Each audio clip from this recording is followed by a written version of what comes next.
Pablo habla en el versículo 11 que quiere verlos personalmente, porque quiere comunicarles un don. ¿Cuál es el don del que Pablo está hablando? Un don espiritual, dice, ¿sí? No es un don de gobierno, no es un don de servicio, no es una manifestación espiritual. Lo que Pablo quiere comunicarles es el don de la gracia.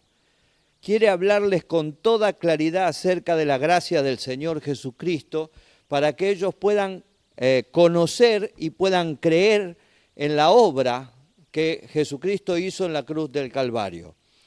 Nosotros tenemos que aclarar que la gracia nunca estuvo ausente en la historia de la humanidad, nunca. Desde que el hombre cayó que existe la gracia. Cuando Dios sale en el Edén para proveerle al hombre vestidos, porque el hombre siente vergüenza por su desnudez, ese acto de vestir al hombre es gracia.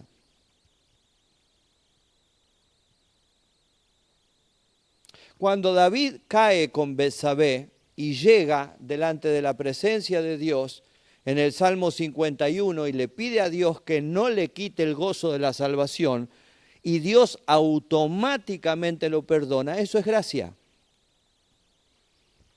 Cuando los israelitas ofrecían los sacrificios por causa de los pecados que ellos cometían para estar en paz con Dios, lo que estaban haciendo era acceder a la gracia. La gracia nunca estuvo ausente en la historia de la humanidad y nunca va a estar ausente. Ahora, diferente es hablar de lo que es la dispensación de la gracia. La dispensación de la gracia, que es una de las 7 dispensaciones en la que Dios dividió la eternidad del hombre, comienza en la cruz de Cristo.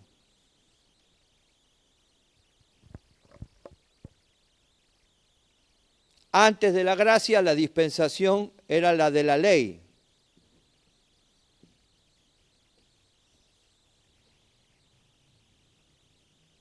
A partir de la cruz de Cristo comienza la 6ª dispensación en la historia del hombre, que es la dispensación de la gracia.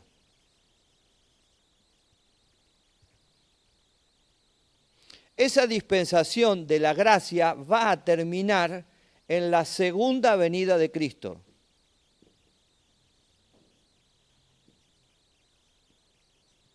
No antes.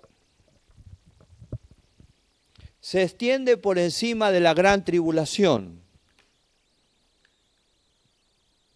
Usted dice, no, pastor, pero ¿cómo puede ser por encima de la gran tribulación? Ya la iglesia se fue en el arrebatamiento.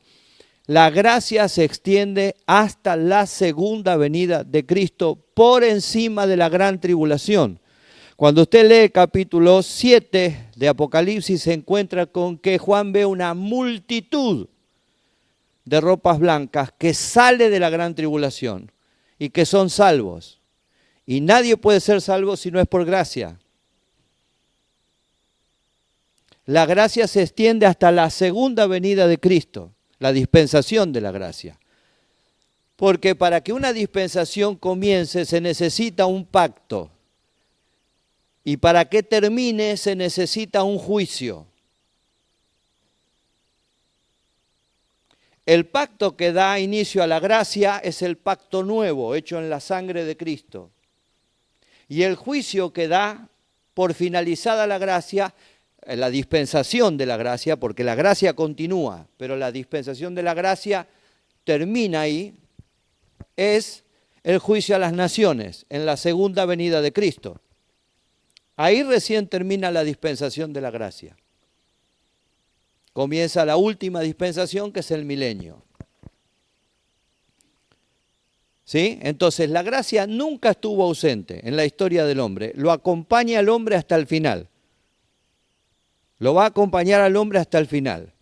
Pero hay un periodo especial en la historia de la humanidad que se conoce como dispensación de la gracia.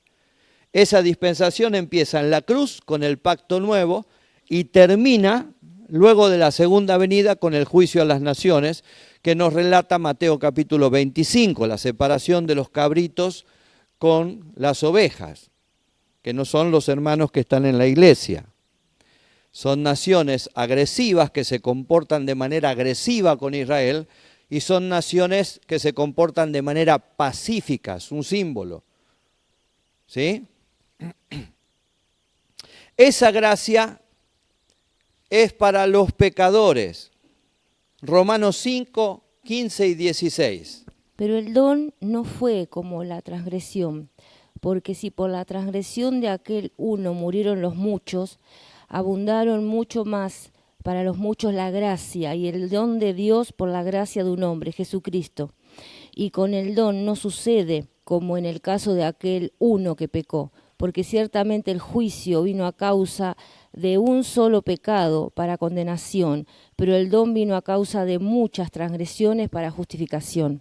¿Se entiende que Pablo está hablando del don de la gracia? Y fue para los pecadores, para perdonar muchos pecados. Por un pecado el hombre fue condenado, pero por la gracia el hombre fue rescatado de multitud de pecados. La gracia es para los pecadores. ¿Sí? Pregunto, ¿nosotros somos pecadores?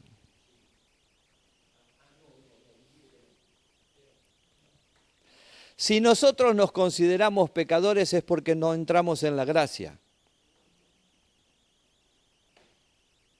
Cuando nosotros entramos a la gracia ya no somos pecadores, porque nuestros pecados han sido perdonados. Somos personas que han sido perdonadas por el Señor, que cometemos pecados, porque ninguno de nosotros está libre de cometer un pecado. Pero pecador es aquel que hace algo malo y no se arrepiente.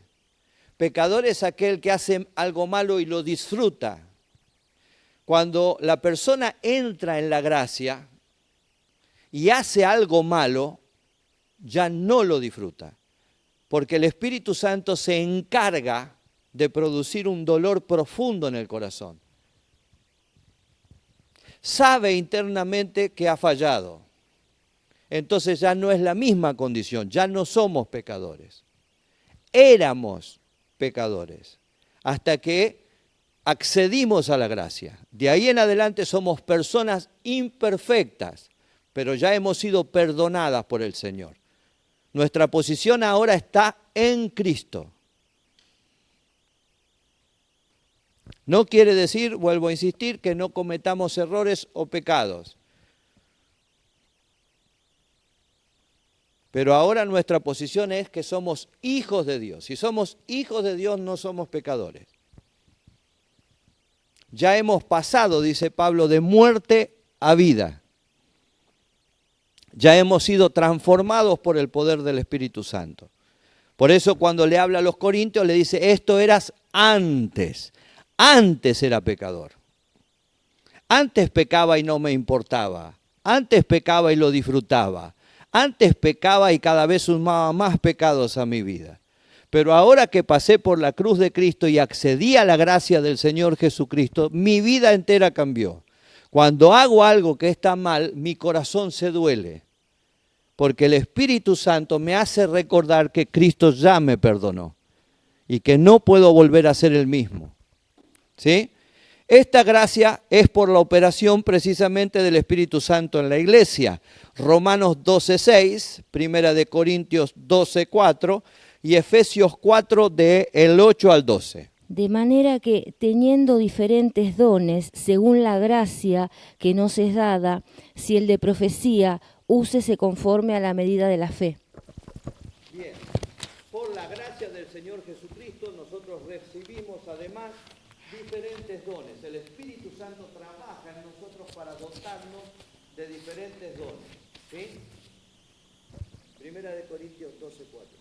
Ahora bien, hay diversidad de dones, pero el Espíritu es el mismo. Hay diversidad de dones, ¿sí? El Espíritu está trabajando en nosotros, está operando en nosotros todo el tiempo. El Espíritu está ministrando todo el tiempo en nosotros, capacitándonos. Por lo cual dice, subiendo a lo alto, llevó cautiva la cautividad y dio dones a los hombres. Y eso de que subió, ¿qué es sino que también había descendido primero a las partes más bajas de la tierra? El que descendió es el mismo que también subió por encima de todos los cielos para llenarlo todo. Y él mismo constituyó a unos apóstoles, a otros profetas, a otros evangelistas, a otros pastores y maestros, a fin de perfeccionarlos a los santos para la obra del ministerio, para la edificación del cuerpo de Cristo.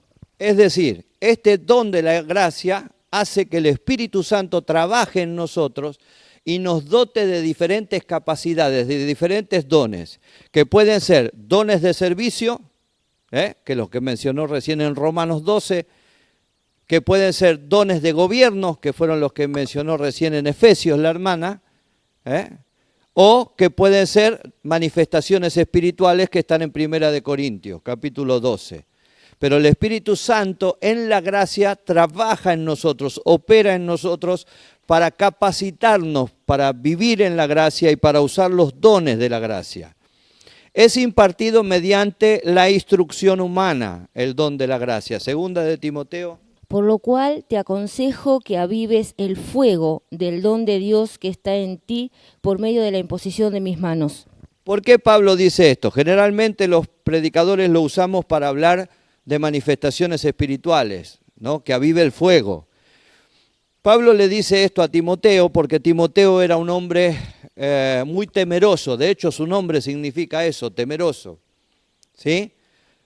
Y estaba siendo fuertemente presionado por la comunidad de Efeso.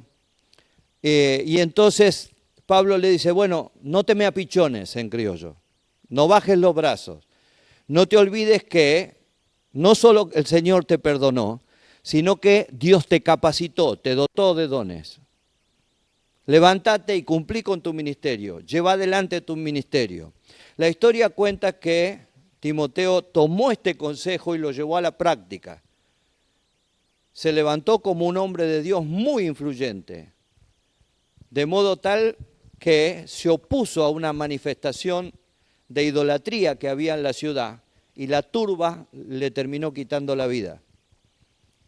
Pero este hombre de Dios recibió el consejo y puso el consejo en marcha. No te quedes, no bajes los brazos, no tengas miedo, no te apichones, que lo que recibiste en la gracia es potencia de Dios, es el Espíritu Santo de Dios. Úsalo, avivá ese fuego, ¿sí? El mismo fuego que lo había llevado a Timoteo a acompañarlo a Pablo en todos los viajes misioneros, predicando la palabra del Señor, tarea que no era nada fácil, porque usted por ahí piensa que Pablo estaba de viaje y de paseo. No, Pablo no estaba de viaje y de paseo, ¿sí? De hecho, el trabajo era tan agobiante que cuando la iglesia de Filipos le envía a Epafrodito, que es su pastor, y se lo envía para que lo ayude en el ministerio, Epafrodito no resistió el trabajo. La historia cuenta que Epafrodito se enfermó y estuvo a punto de morir. Así que el trabajo misionero no es nada sencillo. El estar metido en las misiones no es nada sencillo. Así que lo que Pablo le dice a Timoteo es recordá que cuando te convertiste, cuando la gracia llegó a tu vida, tenías un empuje, tenías una fuerza que venía del Espíritu Santo. No la pierdas, manténla intacta. Muy bien. Él desea ir para confirmarlos por la fe que le es en común, es decir, quiere afirmarlos, quiere dejarlos firmes, quiere establecerlos en la palabra del Señor, para que no sean fácilmente movidos. Pero no solamente quiere ser maestro de ellos, también él dice que quiere ser consolado por ellos. Siempre se da esto, por eso es importante la reunión. Y por eso es importante la comunión entre los hermanos. Porque cuando nos reunimos somos mutuamente consolados. Somos mutuamente edificados. Por eso el enemigo trabaja tanto para que la gente no se congregue. Porque al no congregarse se debilita. Congregándose es consolado por el Señor a través de los hermanos, es confortado por Dios, recibe palabra, recibe instrucción, pero no solamente es consolado el que instruye, el que es instruido, perdón, sino el que instruye. Recuerdo cuando comencé mi ministerio que un viejo pastor estaba a punto de partir. Su hija me llamó y me dijo, si lo querés ver, es ahora. Yo estaba enfrentando en la iglesia un problema muy serio, muy serio. Y con las fuerzas que tenía lo fui a ver. Cuando llegué, la hija me dijo, mirá que no conoce a nadie, así que no te asustes. Incluso no te asustes si divaría, porque no está bien. Bueno, yo lo apreciaba mucho al hermano, conocido como el hermano Ajero, porque vendía ajo en la zona de Tablada.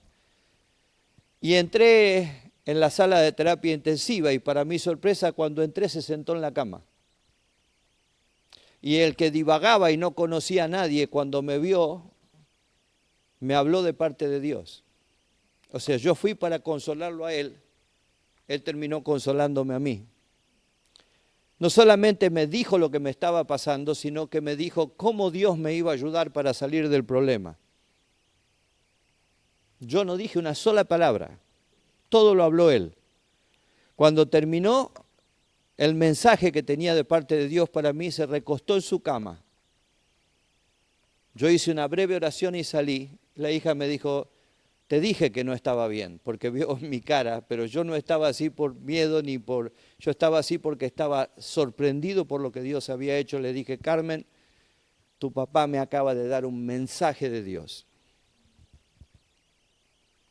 Llegué a casa, sonó el teléfono, me dijo, pastor, papá partió con el Señor. Somos mutuamente consolados. Pablo dice, somos confortados mutuamente. Eso es lo que tiene la reunión. Eso es lo que tiene la comunión. Que uno llega mal y es bendecido por el otro. Y todos somos fortalecidos, todos somos levantados, todos somos impulsados por el Espíritu Santo. Quédese en casa y se va a debilitar. Quédese en casa y va a ser preso de la depresión, va a ser preso de la amargura, va a ser preso de los problemas. ¿Sí? Pero venga a la casa del Señor, júntese con hermanos espirituales y seguramente el mensaje va a confortar a ambos. ¿Sí? Esto es lo que dice Pablo. Somos juntamente consolados. Él quiso ir, varias veces quiso ir a Roma, pero fue estorbado, tuvo una prohibición, un impedimento. Esa es la palabra que usa, la palabra kolúo en griego. Fue impedido. ¿Cuáles fueron esos obstáculos que Pablo enfrentó? En realidad fueron dos obstáculos. El primero fue un obstáculo externo, ¿sí? La gente lo calumniaba y lo acusaba de que Pablo tenía miedo de ir a la ciudad, porque era la ciudad capital del imperio y era una ciudad en la que ya muchos cristianos habían sido martirizados. Entonces lo acusaban de que Pablo en realidad no tenía el valor de ir a esa ciudad. Ahora Pablo no se movía por impulso propio, Pablo se movía por la orden del Espíritu Santo. De hecho, en Hechos capítulo 16, él tiene el deseo de ir a Asia, pero Dios se lo impide a través de una visión. La visión del varón macedonio que le dice, pasa a Macedonia y ayúdanos. Así que él dice, fuimos encaminados, es decir, Dios marcó la dirección. Pablo no se movía sin dirección del Espíritu Santo. Nosotros muchas veces tenemos problemas porque nos movemos sin dirección del Espíritu. Nos movemos por impulso. Nos movemos por nuestra manera de creer o de pensar, por lo que nos dijo alguna persona, pero no nos movemos impulsados por el Espíritu Santo, en la seguridad de que Dios está marcando esa dirección. No es que Pablo tenía miedo, Dios todavía no había preparado el camino para que Pablo vaya a Roma. Si hubiera tenido miedo, Pablo no hubiera salido a predicar en los lugares que predicó. Se hubiera quedado cómodo en Antioquía recibiendo la palabra, rodeado de profetas y de apóstoles de un nivel superior. ¿Sí? Y el segundo impedimento que tiene es interno. Él busca tener un fruto de parte de ellos. ¿Qué es lo que está buscando cuando dice un fruto de parte de ellos? En primer lugar, un fruto de justicia. Hebreos 12:11. Es verdad que ninguna disciplina al presente parece ser causa de gozo, sino de tristeza, pero después da fruto apacible de justicia a los que en ellos han sido ejercitados. Pablo está esperando en que la iglesia sea discipulada, disciplinada. La palabra disciplinar es discipular. ¿Sí? La raíz de la palabra disciplina es el discipulado. Nosotros entendemos disciplina como castigo, porque antiguamente se entendía así. Está disciplinado. ¿Qué pasa que no canta? Está disciplinado. No, disciplinar es discipular. Entonces Pablo lo que quiere es un fruto de ese discipulado. No quiere estar de paso. Él quiere tomarse el tiempo para discipularlos y afirmarlos en el camino del Señor. Uno de los errores que cometemos hoy en día es hacer movimientos evangelísticos, que la gente tenga decisiones de fe y después dejarlos librados a su suerte. Dios no nos mandó simplemente a predicar para que la gente crea. Dijo, id y haced discípulos. Un discípulo no se hace en un día. Nadie aprende el oficio de un día para el otro. Entonces se necesita tiempo y inversión de la otra parte. Y eso es lo que Pablo quiere. Dice, yo no quiero estar como de paso. Yo quiero un fruto de ustedes, así que quiero discipularlos. El fruto que quiere es fruto del Espíritu. Gálatas 5:22. Mas el fruto del Espíritu es amor, gozo, paz, paciencia, benignidad, bondad, fe, mansedumbre, templanza. Contra tales cosas no hay ley. Muy bien. ¿Cuántos son los frutos del Espíritu?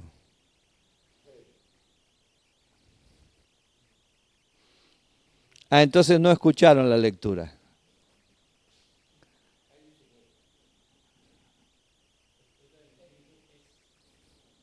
No dice son, dice es. El fruto del Espíritu es el amor. El amor es el que da origen a todos los demás frutos. El amor es la raíz del árbol.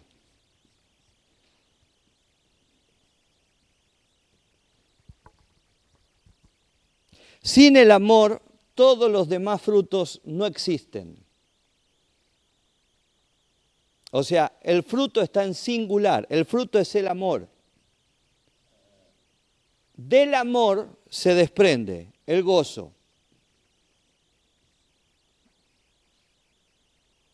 Del amor se desprende la fe, como fidelidad. Del amor se desprende la mansedumbre. Del amor se desprende el dominio propio o la templanza, según algunas versiones. Del amor se desprende la paz. Del amor se desprende la paciencia. Del amor se desprende la bondad.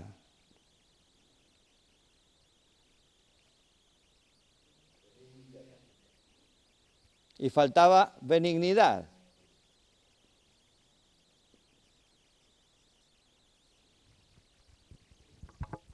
Todo se desprende del amor.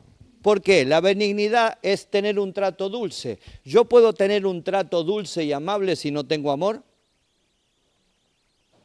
Del amor se desprende el gozo. ¿Yo me puedo gozar si no amo al Señor?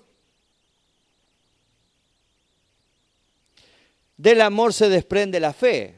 ¿Yo puedo ser fiel a Dios si no lo amo? Del amor se desprende la mansedumbre, que es el carácter de una persona que ha sido domada, domesticada. La mansedumbre, la imagen de la mansedumbre es un caballo que ha sido domado. ¿Sí? Ahora, ¿puede estar mi carácter domado o domesticado si no es a causa del amor de Dios? Del amor se desprende el dominio propio o la templanza, esa luz que se prende y dice esto a Dios no le agrada, está yendo contra la voluntad de Dios. Del amor se desprende la bondad, es decir, el hecho de que una persona sea amable pero sea enérgica. Amable con las personas pero enérgica con el pecado. Del amor se desprende la paciencia. Yo puedo tolerar a mi hermano si no lo amo.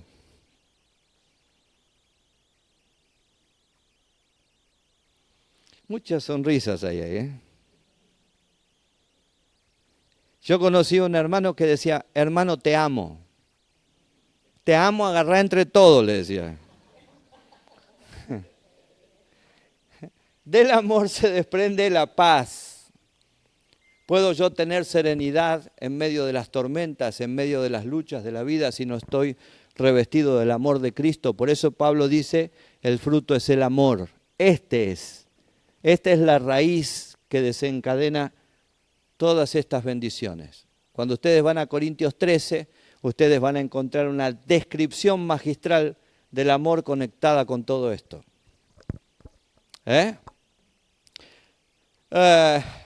Ese fruto que busca es un fruto de provecho y de beneficio mutuo. Filipenses 4:17. No es que busque dádivas, sino que busco fruto que abunde en vuestra cuenta. ¿De qué está hablando Pablo ahí? No es que busque dádivas, es decir, yo no estoy pidiéndoles que me ayuden económicamente. Ustedes deberían bendecirme económicamente. Yo sé que ha habido un largo tiempo y una larga historia de abusos de muchos que se sirvieron de la economía de los hermanos. Pero ese no es el caso del apóstol Pablo y no es el caso de los hermanos que sirven fielmente al Señor. Tener un siervo de Dios dedicado al servicio de la iglesia y sostenerlo honradamente es una bendición grande de parte de Dios. Y no lo hace cualquiera, y no se necesita dinero, porque la iglesia de Corinto era rica, pero lo mandó a trabajar. En cambio, la iglesia de Filipo, la iglesia de Macedonia, era extremadamente pobre, pero nunca lo abandonó económicamente al apóstol Pablo. Nunca. Se dieron por completo, hasta incluso le dieron al pastor para que lo acompañe. ¿Sí? Entonces no depende del dinero que la gente tenga, depende del amor que tenga por el hombre de Dios que lo está instruyendo. Pablo tiene una deuda con la expansión del Evangelio. Su deuda no es con Dios, su deuda es con la expansión del Evangelio. Él las deudas con Dios las ha saldado. Ya está en paz con Dios, ha sido perdonado. La deuda de él es llevar el Evangelio. Está listo para predicar y para servir donde sea, donde Dios lo envíe. Ayer hablábamos con la pastora Ruth de la necesidad de obreros que hay, pero no de obreros dentro de la iglesia.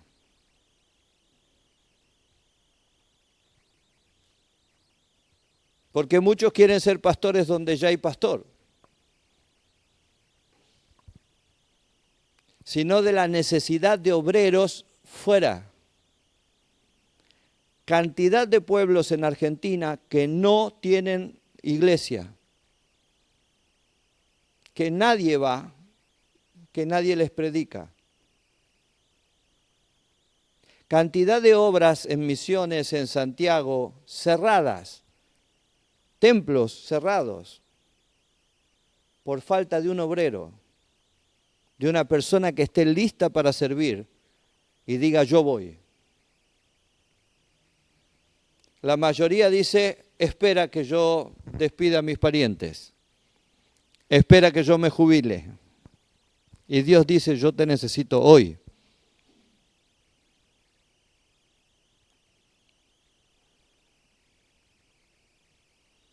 Dios quiere nuestra disposición y nuestra disponibilidad hoy.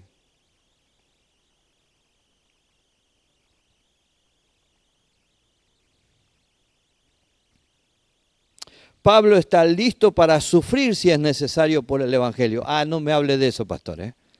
Yo voy al culto a gozarme.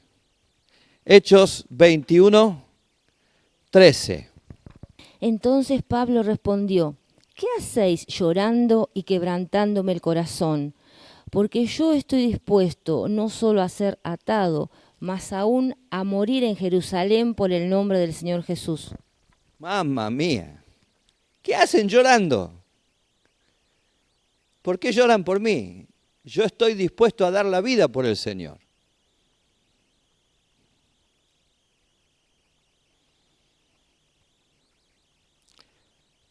¿Cuántos de nosotros estaríamos dispuestos a dar la vida por el Señor? Yo sé que de palabra todos, yo sé que todos levantarían la mano, pero ¿qué pasaría si el Espíritu Santo nos advierte como a Pablo? Cuando vayas a Jerusalén, te van a atar, te van a entregar a los judíos, te van a llevar preso, te van a querer torturar. No la vas a pasar bien. ¿Iríamos igual? O diríamos, Señor, en vez de Jerusalén, España.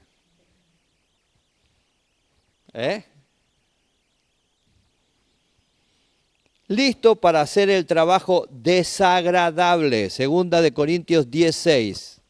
Y estando prontos para castigar toda desobediencia, cuando vuestra obediencia sea perfecta.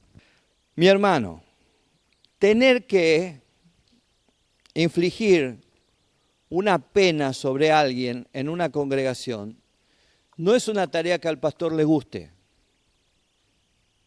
No hay ningún pastor que se goce en reprender a una persona. No lo hay. Como no hay ningún padre que esté contento con estar retando al hijo y pegándole todo el tiempo. Salvo que sea una persona que no está equilibrado en su mente.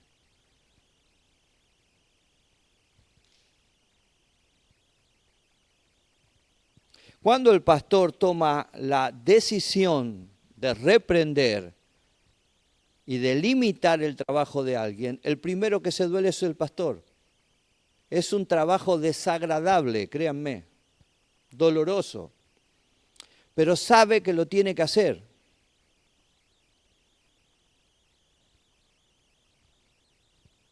Cuando un padre reprende a su hijo y lo limita en su libertad, no creo que esté contento, pero sabe que lo tiene que hacer. Corrígelo mientras tienes tiempo y te dará descanso. Es un trabajo desagradable. Hoy en día esto no pasa desaparecido. En las iglesias la gente vive como quiere, hace lo que quiere, ministra en cualquier estado y no pasa absolutamente nada.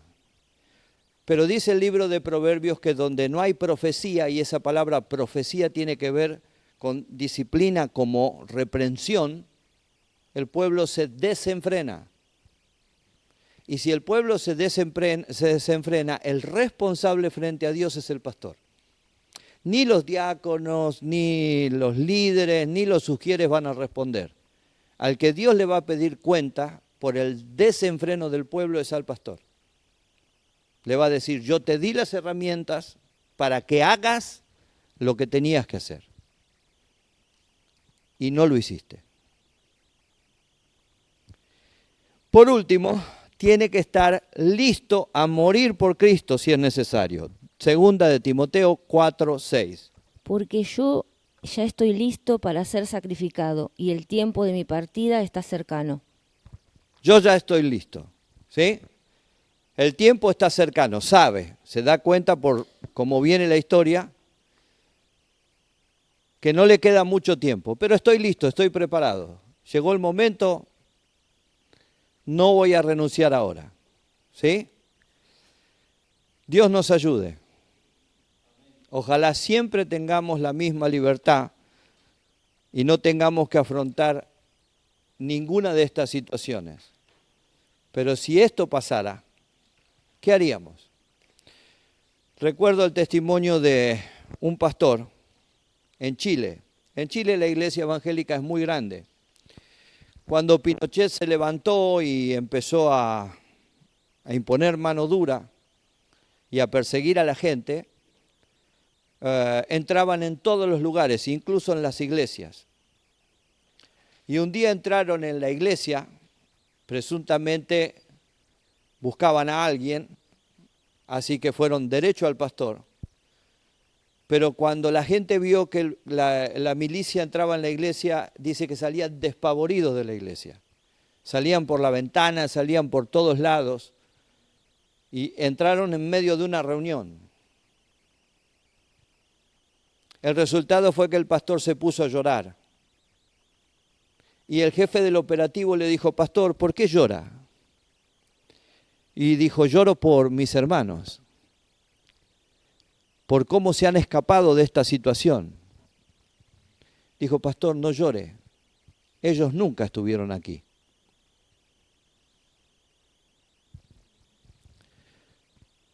Dios los bendiga.